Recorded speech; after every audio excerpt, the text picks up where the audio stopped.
জামায়াতের আমির ডক্টর শফিকুর রহমান গতকাল বুধবারও বলেছিলেন যে আমাদের ভিউ হচ্ছে এটা মানে নির্বাচন রমজানের আগেই শেষ করতে হবে, জুন পর্যন্ত অপেক্ষা করলে বর্ষা, বিভিন্ন ধরনের ঝড়ঝাপটা ও প্রাকৃতিক দুর্যোগ আসবে, তখন আবার ইলেকশনটা মানে নির্বাচন অনিশ্চিত হয়ে যাওয়ার আশঙ্কা দেখা দিবে।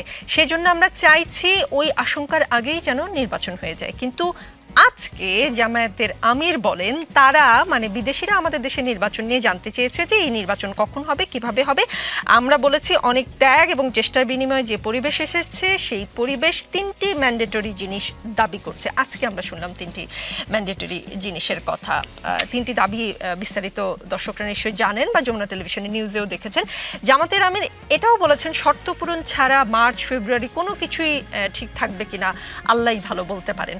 তিনি বলেছেন আমরা নির্বাচনের দাবি করতে পারি, দিনক্ষণ ঠিক করে দিতে পারি না। আমরা বলেছি নির্বাচন এই সময়েও হতে পারে, দাবি পূরণ হলে তার আগে হলে আপত্তি নেই, পরে হলেও সমস্যা নেই। 16 বছর অপেক্ষা করেছি, আর 2-1 মাস এদিক সেদিক হলে আমরা অপেক্ষা করতে পারবো। মানে কোনো কারণে কি মনে হওয়ার কোনো স্কোপ আছে কিনা যে তিনি গতকাল যে অবস্থানে ছিলেন ঠিক আজকে 24 ঘন্টা পর তিনি তার অবস্থান থেকে সরে এসেছেন খানিকটা হলেও? অনেক ধন্যবাদ আপনাকে, বিশেষ করে আমার সহ আলোচকবৃন্দ এবং যারা এখন আলোচনা শুনছেন বা পরবর্তীতে যারা শুনবেন, আমার সম্মানিত শ্রোতা দর্শকবৃন্দ দেশে এবং দেশের বাইরের। তিনটি বিষয় প্রথমে ছোট করে বলি। একটা হচ্ছে বাংলাদেশ জামাত ইসলামী যখনই নির্বাচনের প্রসঙ্গ আসছে, আমরা একটি গণতান্ত্রিক এবং জনগণের দল হিসাবে নির্বাচনমুখী কার্যক্রমই আমাদের কাজ। দ্বিতীয় হচ্ছে আমরা শুরু থেকেই বলে আসছি যে এই আন্দোলন বা গণ অভ্যুত্থানটি নিছক একটা নির্বাচন অনুষ্ঠানের জন্য এটা হয় নাই, এবং এটা শুধু আমাদের কথা না, এটা অনেকেরই কথা।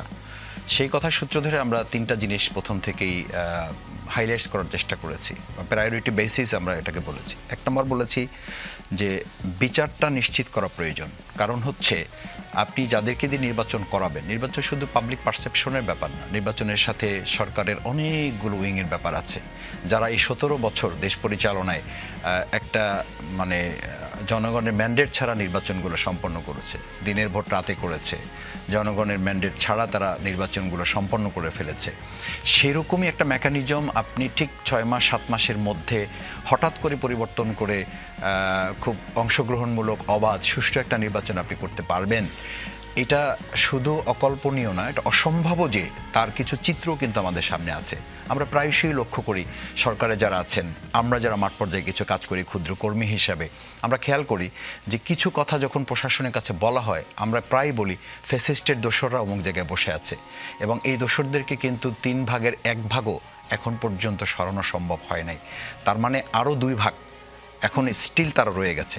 সে সমস্ত প্রশাসন কর্তা ব্যক্তি তাদেরকে হয় পরিবর্তন অথবা সংযোজন বিয়োজন করা ছাড়া আপনি তো আসলে একটা নির্বাচন চাইলেই সুষ্ঠু অবাধ নিরপেক্ষ করতে পারবেন না। সেই জন্য সেই জায়গাটা আমরা বলেছি যে তাদের বিচারের আওতায়, এবং ইতিমধ্যে প্রধান উপদেষ্টা মহোদয় বোধহয় এটা বলেছেন, এবং আমি শুনেছি পত্রপত্রিকার মাধ্যমে যতটুকু দেখার সুযোগ হয়েছে যে সমস্ত ডিসি, যে সমস্ত এসপি, যে সমস্ত প্রশাসনের লোকেরা ওই দিনের ভোট রাতে করার ক্ষেত্রে সহযোগিতা প্রত্যক্ষ ভূমিকা রেখেছে এবং প্রকাশ্যে ঘোষণা দিয়েছে, সেই সমস্ত লোকদেরকে স্টিল রেখে তো আপনি কোনো কাজ করতে পারবেন না। দ্বিতীয় আমরা যেটা বলেছি যে আমাদের নির্বাচন প্রক্রিয়ার আর একটা গুরুত্বপূর্ণ দিক হচ্ছে নির্বাচনের সাথে সংশ্লিষ্ট যে জায়গাগুলো আছে।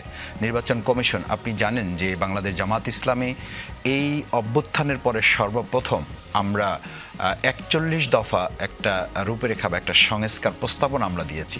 তার মধ্যে আমাদের 9টা এখন প্রায়োরিটি বেসিস বলেছি যে এই 9টা অন্তত এখন করে তারপরে। তার অর্থ ছিল আমিরে জামাত শুরু থেকে বলেছেন যে আমরা টাইম ফ্রেম ঠিক করার দায়িত্ব তো কোনো রাজনৈতিক দলের না, টাইম ফ্রেম ঠিক করবে সরকার। নির্বাচন কমিশন আছে একটা, এখন তারা ঠিক করবেন। আমরা সরকারকে একটা গাইডলাইন দিয়ে সহযোগিতা করতে পারি, একটা পরামর্শ দিয়ে তাদেরকে এগিয়ে দিতে পারি, কিন্তু নির্দিষ্ট ছকটা তো নির্ধারণ করবেন সরকার বা নির্বাচন কমিশন পরস্পর সমন্বয়ের ভিত্তিতে।